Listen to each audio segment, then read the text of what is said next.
అందరికీ నమస్కారం. శ్రీనివాస్ చెప్పే కథలకు మీ అందరికీ స్వాగతం. ఇప్పుడు మనం వినబోయే కథ అమ్మ దీవెన. రచన కొచ్చెర్లకోట ఎస్వి నరసింహారావు గారు. మరి కథలోకి వెళ్దామా? మీ అమ్మ మా అమ్మలా కాదు కదా, పాపం చాలా మంచిది. తనకున్న కసి కోపంలో లోపలే అణగదొక్కి పైకి మాత్రం చాలా మామూలుగా అంది ఆర్నవి. అవునవును, అందరూ అలా ఉండలేరు. పనిధ్యాసలో పరధ్యానంగా కూతురు మాటకు వంత పాడింది కౌముది. అవును, మీ అమ్మ పోలికలు మా అమ్మకి ఎందుకు రాలేదంటావు? అప్పటికి విషయం అర్థమై రాకే ఎంచక్కా వచ్చాయి. మీ అమ్మే మిమ్మల్ని ఇబ్బంది పెట్టకూడదని తమాయించుకుంటోంది. నువ్వు ఇప్పుడు చూస్తున్నావు మీ అమ్మమ్మని. అప్పట్లో అయితేనా తను చెప్పిన దానికి తేడా చేస్తే మాకు చాకిరీ పెట్టేసేది. సరదాగా కొన్నాళ్ల పాటు మా అమ్మ ఏం చేసేదో నన్ను చేసి చూపించమంటావా? కవ్వింపుగా కూతురుని అడిగింది. ఏం కాదు, అమ్మమ్మ చాలా మంచిది. మహాలక్ష్మి చిరునామా మైక్రో ఇన్వెస్ట్మెంట్. ఇప్పుడు అలాగే కనిపిస్తుంది. నా పెళ్ళి కాకముందు చూడాల్సింది అసలు సీసల అమ్మమ్మని. నేను నమ్మను. నువ్వు నమ్మవని నాకు తెలుసు. అయినా ఇలాంటివన్నీ అర్థం కావాలంటే నీకు కూడా పెళ్ళయ్యి నీలాంటి తిక్కల పిల్ల పుట్టుకు రావాలి. ఆమె మాటలో కొంత అసహనం ఉన్నా ఎంతైనా కూతురు కాలిలో ముళ్ళు దిగితే తన నొప్పితో విలవిల్లాడిపోయే తల్లి కదా. ఆ సాధింపు వెనక ఒక దీవెన కూడా దాక్కునుంది. అదే మరి, ఏమన్నా ఆ మాటే అంటావు నువ్వు అని సర్రన కోపం వచ్చింది ఆర్నవికి. కోపానికి ఏం తక్కువ లేదు. నీ పెళ్ళయ్యాక నేను మంచిగానే కనపడతానులే సణుక్కుంది కౌముది. ఇక ఒకరోజు అమ్మ, అరకు వ్యాలీ ఎక్స్కర్షన్కి వెళ్తాను అడిగింది ఆర్నవి. వద్దులే తల్లి, అసలే చలికాలం, అయినా నాన్న ఒప్పుకోవాలి కదా. నువ్వు సరే అంటే వెళ్ళమన్నాడు నాన్న. ఆయనకే నాలుక చివరి నుంచి అనేసి నా మెడకు చుట్టేస్తారు. మంచి చెడు ఆలోచించక్కర్లా. మొన్నే కదా నీకు జ్వరం వచ్చి తగ్గింది. ఇంత వెంటనే వెళ్తే మళ్ళీ జ్వరం తిరగబెడితే అంత కష్టం. ఆలోచన లేకపోతే ఎలాగా? భర్త మీద విసుక్కుంటూ కూతురికి కాదని చెప్పేసింది కౌముది. పర్వాలేదమ్మా, ఫ్రెండ్స్ అందరూ వెళ్తున్నారు, నాకైతే వద్దనిపిస్తోంది నిష్కర్షగా చెప్పేసింది. అన్నిటికీ అలా అంటావేమిటి? విసుక్కుంది. రేపు నువ్వు అమ్మయ్యాక నీకు తెలుస్తుందిలే. నీలా అయితే కాదు, నేను నా పిల్లల్ని ఎప్పుడు కావాలంటే అప్పుడు, ఎక్కడికి కావాలంటే అక్కడికి పంపించేస్తాను పౌరుషంగా చెప్పింది. అది చూద్దాం చిన్నగా నవ్వింది కౌముది. ఈ కాలం పిల్లలు మామూలేగా. చివరికి కూతురు మాటే నెగ్గింది. ఆర్నవి ఇంటర్ ఇంజనీరింగ్ చదివే టైంలో ఇలాంటివి చాలానే జరిగాయి. దాంతో పాపం కౌముది మీద అన్నిటికీ వద్దంటుందన్న ముద్ర పడిపోయింది. ఇక ఆ రోజు రాత్రి తండ్రి కూతురు కలిసి చిన్న మీటింగ్ ఏర్పాటు చేశారు. వంటొద్దని బయట నుంచి బిర్యానీ అవి ఆర్డర్ చేసి తిన్న తర్వాత తీరిగ్గా కౌముదిని ముగ్గులోకి లాగారు. విషయం ఏమిటంటే ఆర్నవి ఎంఎస్ చేయటానికి యుఎస్ఏ వెళదామని సరదా పడుతోంది. తండ్రి పెద్దగా అభ్యంతర పెట్టలేదు. కౌముదికి మెల్లగా విషయం చెప్పి ఒప్పించాలనే ప్రయత్నం చేస్తున్నారు. నేను చచ్చినా ఒప్పుకోను ఖరాఖండిగా చెప్పేసింది కౌముది. అది కాదమ్మా, కూతురు మాట వినిపించుకోకుండా, నువ్వు మాకు ఒక్కదానివి. 4 ఏళ్లలో నువ్వు వెనక్కి వస్తానంటున్నావు, కానీ అక్కడికి వెళ్ళిన వాళ్ళు ఎవరు తిరిగి వచ్చిన దాఖలాలు లేవు. నువ్వు పుట్టాక నిన్ను ఒక్కరోజైనా వదిలి ఉండలేదు. ఇప్పుడు నన్ను వదిలేసి ఎలా వెళ్ళిపోతానంటున్నావు? కళ్ళ నీళ్లు తిప్పేసింది తల్లి. అది కాదమ్మా, మా ఫ్రెండ్స్ అందరూ వెళ్తున్నారు అంటూ రకరకాలుగా తల్లిని కన్విన్స్ చేసే ప్రయత్నం చేసింది ఆర్నవి. ఇప్పుడు నీకు అర్థం కాదులే. నీకు కూడా ఒక చంటిది పుట్టి అది నిన్ను వదిలేసి పోతానంటాను చూడు, అప్పుడు తెలిసి వస్తుంది నీకు. అబ్బా, మళ్ళీ అదే మాట అని తల కొట్టుకుని కన్న కూతురునే శపిస్తున్నావా అని అడిగింది. ఏ మరి నీ కూతురు నిన్ను వెళ్ళటం శాపమా? ఇప్పుడు నా కూతురు అమెరికా వెళ్తానంటే నాకు వరమా? నిలయేసింది కౌముది. అది కాదు కౌముది, నీ ఫ్రెండ్ విశాల కూతుర్ని పంపలేదా? పాపం ఏదో ఆర్నవి సరదా పడుతోంది కదా. అయినా ఈ కాలంలో అమెరికాను దూరం కింద ఎవరు చూడట్లేదు. మనం కూడా ఎప్పుడు కావాలంటే అప్పుడు వెళ్ళొచ్చు. దాని ఫ్యూచర్ గురించి కూడా ఆలోచించాలి కదా. "హ్మ్, ఇక మీకు దానికి ఇష్టమైతేగా నన్ను అడిగేదేముంది, మీ ఇద్దరికి నచ్చినట్టు చేయండి." కౌముదికి కష్టం తోచినట్టు అర్థమైంది శ్రోతలకి. అప్పటికి ఊరుకున్న ఆర్నవి అమెరికా ప్రయత్నాలు ఆపలేదు. తండ్రి కూతురు కలిసి గుట్టుగా అమెరికా కాలేజీలో సీట్ వచ్చేదాకా చెప్పకుండా ఫీజు కట్టే ముందు మళ్ళీ ఒకసారి కదిపారు. కూతురు యుఎస్ ప్రయాణం మానేసిందని సంతోషపడుతున్న కౌముదికి చాలా బాధ అనిపించింది.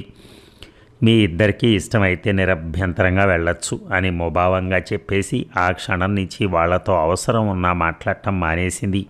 వాళ్ళు ఏదన్నా సరే అడిగితే అంటీ ముట్టనట్టు జవాబు ఇవ్వడం మొదలెట్టింది. ఈలోగా అనుకోని సంఘటన ఒకటి జరిగింది. "రా అన్నయ్య, ఫోన్ అయినా చేయకుండా వచ్చావు, అంతా కులాసానా?" అంటూ ఊరు నుంచి దిగిన అన్నగారిని ప్రేమగా ఆహ్వానించింది కౌముది. "మావయ్య, అత్తయ్య ఎలా ఉంది?" "అంటే నా గురించి ఏం అడగవా? అత్తయ్య ఎక్కువైందా నీకు? అన్యాయం కదా." జాలిగా మొహం పెట్టాడు కిషోర్. "నువ్వు బాగానే కనిపిస్తున్నావు కదా." చేతులతో ఆయన లావైనట్టు చూపిస్తూ నవ్వింది ఆర్నవి. "బాగా లావయ్యానంటావా?" నవ్వుతూ అడిగాడు మేనకోడల్ని. "రా అన్నయ్య, ఫోన్ అయినా చేయకుండా వచ్చావు, అంతా కులాసానా?"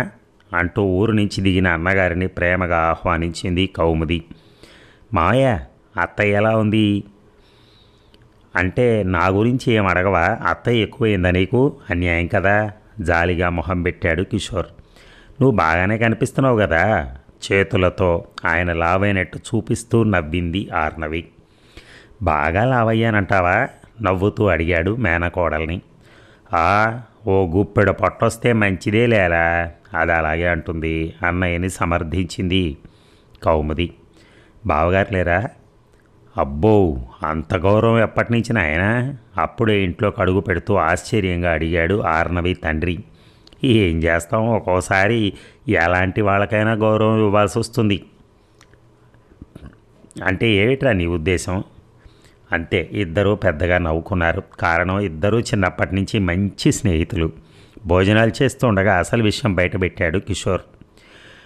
"మనం అనుకుంటే సరిపోదన్నయ్య, వాళ్ళ ఉద్దేశాలు వేరేగా ఉన్నాయి. ఆయన గారు కూతుర్ని అమెరికా పంపుతారట చదువులకి." చాలా కష్టంగా చెప్పింది కౌముది. అమ్మకు అంత బాధగా ఉందా అనిపించింది ఆర్నవికి. తండ్రి మొహం చూసింది కొంచెం బేలగా. "ఎప్పుడు వెళ్తున్నావు అమెరికా?" మావయ్య ప్రశ్నకు వెర్రి నవ్వు నవ్వి, "ఇంకా ఏం తెలియదు" అంది. "విమానం ఎక్కే ముందు రోజు చెప్తారులే అన్నయ్య." "అదేమిటమ్మా అలా అంటావు?" బాధగా అంది ఆర్నవి. "చూడు చెల్లెమ్మ, దానికి ఇష్టమే వెళ్తానంటే నువ్వు అడ్డు పెట్టకూడదు. ఈ రోజుల్లో ఎంతమంది వెళ్ళట్లేదు." "అంతేలే అన్నయ్య, ఈ కష్టం తెలియాలంటే దానికి కూడా కూతురు పుట్టాలి." అబ్బా, మళ్ళీ మొదలెట్టింది. ఇరిటేషన్ వచ్చేసింది ఆర్నవికి. సాయంత్రం తిరిగి వెళ్లే ముందు, "ఆర్నవి అమెరికా విషయం తెలిసాక నా ప్రపోజల్ గురించి ఇంకేం మాట్లాడలేకపోతున్నాను. చెల్లెల దగ్గర సెలవు తీసుకుంటూ" అన్నాడు కిషోర్. "ఏం చేస్తాం, మనం చాలానే అనుకుంటాం, మన చేతుల్లో ఏమీ లేదు. వదిన్ని ఏమనుకోవద్దని చెప్పు. విశ్వగాడికి నా తరపున సారీ చెప్పు" అని బాధపడింది కౌముది. ఇక రాత్రి మళ్ళీ ఒక చిన్న మీటింగ్. తాడో పేడో తేల్చేసి తల్లిని ఒప్పించాలని ఆర్నవి ప్రయత్నం. అయితే ఆమె ఆశ్చర్యపోయేలా తండ్రి స్వరం మారిపోయింది. "అది కాదు నాన్న." "లేదు తల్లి, నేను చెప్పేది విను ముందు. తర్వాత నీకు నచ్చిన నిర్ణయం తీసుకో. అమ్మ నేను కూడా కాదనం." తల్లి తరపున కూడా హామీ ఇచ్చాడు. "విశ్వ మంచివాడు, CA పాస్ అయి హైదరాబాదులో మంచి ఉద్యోగం చేస్తున్నాడు. ఆస్తులు బాగానే ఉన్నాయి. వాడిని నిన్ను ఇష్టపడ్డాడని కానీ నిజానికి అలాంటి సంబంధం తేవడం కొంచెం కష్టమే తల్లి. పైగా వాళ్ళొచ్చి నిన్ను ఇమ్మని అడుగుతున్నారు. ముఖ్యంగా అత్తయ్య మామయ్య చాలా మంచివాళ్ళు. అవకాశాలు అస్తమాను రావు. ఇప్పుడు వదిలేస్తే తర్వాత బాధపడాల్సి వస్తుందేమో, ఆలోచించు." ఆర్నవికి ఉడుకుమొత్తనంగా ఉంది. "ఒరే విశ్వ, ఎంత చెప్పాను, నాకు యుఎస్ వెళ్ళటం ఒక పెద్ద డ్రీమ్ అని. ఒక్క 4 ఏళ్ళు పెళ్ళి కాగమంటే వినవా? నీ పని ఇప్పుడు కాదు. పైగా మామయ్యని పంపించి నన్ను ఇరికిస్తావా?" లోపల రగిలిపోతోంది ఆర్నవి. నిజానికి వాళ్ళిద్దరూ ప్రేమించుకున్నా అటు ఇటు పెద్దలకి ఏమాత్రం తెలియకుండా జాగ్రత్త పడ్డారు. "మరి నువ్వేం మాట్లాడవే?" అన్న భర్త వైపు నిర్లిప్తంగా చూసింది కౌముది. నా మాటకి ఏమాత్రం విలువ లేనప్పుడు మాట్లాడి ఏం ప్రయోజనం? ఇంకా లాభం లేదని నాకు విశ్వాన్ని చేసుకోవటానికి అభ్యంతరం లేదు. మనసులోని మాటను బయటపెట్టే అవకాశాన్ని వదులుకోవటం ఇష్టం లేక చెప్పేసింది ఆర్నవి. వింటున్న ఇద్దరి మొహాలు వెలిగిపోయాయి. కానీ యుఎస్ వెళ్ళొచ్చాకైతే ఓకే అంటే 4 ఏళ్ళు ఆగాలి మరి. కూతురు ఒప్పుకోవడంతో మురిసిపోయి మర్నాడే బామ్మర్ది ఊరికి ప్రయాణమయ్యారు. 4 ఏళ్ళు ఆగటం సమస్య కాదు, కానీ మా అమ్మ నాన్న బాగుండగా వాడికి పెళ్లి చేసేయాలని నా తాపత్రయం. వదిన మాటకి ఏం చెప్పాలో తెలియక కూతురు వంక చూసింది కౌముది. అందరూ 10 సార్లు చెప్పిన మీదట తప్పనిసరి కొంత అయిష్టంగానే ఆర్నవి సరే అంది. ఫోన్లో మాత్రం విశ్వాను వాయించేసింది. అది కాదే బాబు, మా అమ్మమ్మ తాతయ్య బాగుండగానే పెళ్లి చేయాలని అమ్మ పట్టు, దానికి నేను ఎదురు చెప్పలేకపోయాను, సారీనే అని బతిమలాడాడు. అందరూ ఆనందంగా భోజనాలు చేస్తూ ఉండగా, ఇందాక ఒప్పుకున్నాను కానీ నేను అమెరికా వెళ్ళొస్తేనే కానీ ఈ పెళ్లి చేసుకోలేను, మళ్ళీ పాత బాంబే పేల్చింది ఆర్నవి. మళ్ళీ మొదటికి వచ్చింది ఆ వ్యవహారం అనుకుంటూ తలలు పట్టుకున్నారు అందరూ. నిమిషానికి ఒక మాట అయితే ఎలాగమ్మా అన్న తండ్రి వైపు చూస్తూ, నాన్న నీకు తెలుసుగా నా ఏం, ఎలాగైనా అమెరికా వెళ్ళాలి. గారాలు పోయింది. పెళ్ళయ్యాక మీ ఆయన తీసుకెళ్తాళ్లే అన్న అత్తయ్య మాటల్ని తేలిగ్గా తీసేస్తూ, ఏమక్కర్లేదు నేనే వెళ్ళగలను టీవీగా చెప్పింది. అది కాదమ్మా, నచ్చ చెప్పబోయిన తల్లిని ఆగమని ఈ నెలాఖరున మా ఆఫీసు వాళ్ళు ఒక ప్రాజెక్ట్ పని మీద నన్ను 3 నెలలు యుఎస్ పంపిస్తున్నారు. ఇప్పుడే ఫోన్ వచ్చింది, అందుకని 4 నెలల తర్వాత ముహూర్తం పెట్టుకోండి, అభ్యంతరం లేదు నవ్వింది. ఆ విధంగా తన కోరిక తీరుతున్నందుకు మహదానందంగా ఉంది ఆర్నవికి. అమ్మయ్య అనుకున్నారు అందరూ. ఇక అమ్మా గట్టిగా పిలిచింది ఆర్నవి. అబ్బా ఎందుకే అలా అరుస్తావు, మొన్ననే పుట్టింది నీ కూతురు, అమ్మకింతనో రాని హడలిపోతుంది అంటూ చేసే పని మధ్యలో వదిలేసి కూతురు దగ్గరికి హడావిడిగా వెళ్ళి చూసి పకపకా నవ్వింది కౌముది. ఏ ఆరిందావే మొగ్గలు నొక్కుంటూ అడిగింది. చూసావా ఇప్పుడే అమ్మతనం పొంగుకొచ్చింది. నీ కూతురు చెవులు మూసి మరీ నా చెవులు చిల్లులు పడేలా అరుస్తున్నావా? బాగుంది తల్లి. సరేలే కానీ ఇలా రా దగ్గరికి పిలిచింది ఆర్నవి. ఏమైందమ్మా, ఏదైనా ఇబ్బందా? సిజేరియన్ అయ్యి ఎన్నాళ్ళు అవలేదు, నొప్పిగా ఉందా? గాబరా పడింది తల్లి మనసు. ఏం లేదులే, ముందు ఇక్కడ కూర్చో. తల్లి చేయి పట్టుకుని మంచం మీద పక్కనే కూర్చోబెట్టుకుంది. చెప్పు తల్లి, ఏమిటి విషయం? ఏం లేదన్నాను కదా అని విసుక్కుంటూ అమ్మను దగ్గరికి తీసుకొని కౌగిలించుకుంది. ఏమైంది నీకు? కూతుర్ని ఆప్యాయంగా హత్తుకుని అడుగుతూ మధ్యలో గమ్మున గుర్తొచ్చి, ఆగాగు, చంటిదానికి పాలిస్తున్నావు, అది నలిగిపోతుంది, దూరం జరగబోయింది. దాన్ని నేను చూసుకుంటున్నానులే, నువ్వు కదలకు ఆజ్ఞ జారీ చేసింది. ఏమైంది నాన్న, మీ ఆయన గుర్తొచ్చాడా? లాలనగా అడిగింది. మధ్యలో వాడెందుకు? విసుగ్గా అంది. మేనల్లుడు కాబట్టి నేను వాడు అనొచ్చు, నువ్వు అలా అనకూడదు అంది. దాంతో సరిపెట్టా, సంతోషించు, నీ ఎదురుగా వాడి తిడితే ఊరుకోవు కదా నవ్వింది.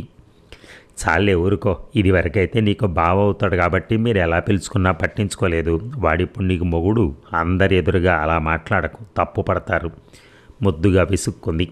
సరే కానీ విషయం ఏమిటో చెప్పు. 2 నిమిషాలు మౌనం. ఏమైందమ్మా, ఎందుకు ఏడుస్తున్నావు? కంగారుగా అడుగుతూ దూరం జరుగుతున్న తల్లిని ఇంకా గట్టిగా హత్తుకుని, ఉండు వదలకు చిన్నగా అరిచింది. చంటిదాన్ని చూసుకో, నలిగిపోగలదో, జాగ్రత్త చెప్పింది తల్లి. నాకంటే పాపే ఎక్కువైంది నీకు, గారంగా విసుక్కుంది ఆర్నవి. అంతే కదా మరి, నాకు ఈ బుల్లి బంగారమే ఎక్కువ అని నవ్వింది. ఇంతకీ విషయం ఏమిటో చెప్పు, ఎవరి మీద ఈ బెంగ? నా చిన్నప్పటి నుంచి అస్తమాను నువ్వు ఒక మాట అనేదానివి, గుర్తుందా? మెల్లిగా అడిగింది. ఏమో చాలానే ఉంటాను, ఒక మాట అంటే మరి గుర్తుకు రావటంలా. కూతురు అంత ఎమోషనల్ అవటం మొదటిసారి చూస్తోంది కౌముది. ఈ మాట మొదట్లో కొన్ని రోజులు నేను పెద్దగా పట్టించుకోలేదు, కానీ అదే మాట రిపీటెడ్గా నువ్వు అంటూ ఉంటే నేను 10th క్లాస్లోకి వచ్చినప్పటి నుంచి లెక్కబెట్టి నోట్ చేసుకోవటం మొదలెట్టాను. నువ్వు ఆ మాట నేను లెక్క పెట్టడం మొదలెట్టాక మొన్నటి వరకు 1116 సార్లు అన్నావు, తెలిసిందా? డేట్లతో సహా రాశాను, రాసి పెట్టుకున్నాను. అవునా? ఆశ్చర్యపోయింది కౌముది. ఏం మాట అది? ఏమన్నా తిట్టా? అర్థం కాలేదు. నువ్వు బంగారు తల్లివి, తిట్టటం కాదమ్మా అది, దీవెన. అమ్మను ముద్దు పెట్టుకుంది ఆర్నవి. కూతురిలో మరో కోణం చూస్తున్న కౌముది మనస్సు కరిగిపోయింది. చిట్టి తల్లి, ఏమని దీవించాను? కళ్ళనీళ్ళు ఆపుకుంటూ అడిగింది.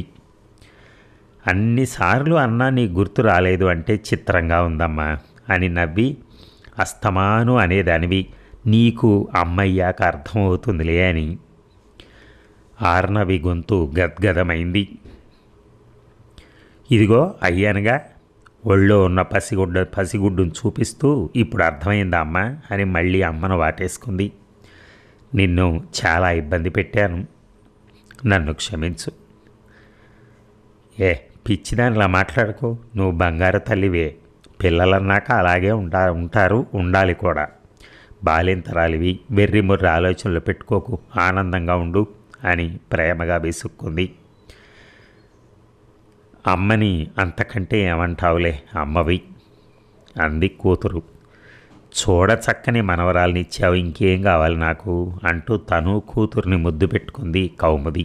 అప్పటి వరకు ఊరుకుని కేరమన్న మనవరాలని తన ఒళ్ళోకి తీసుకుని, ఇదిగో మనవరాల, మీ అమ్మ నన్ను ఎంత ఏడిపించిందో దానికి రెండింతలు నువ్వు ఏడిపించాలి, గుర్తుంచుకో అంది చంటిగుడ్డుని ముద్దెట్టుకుంటూ.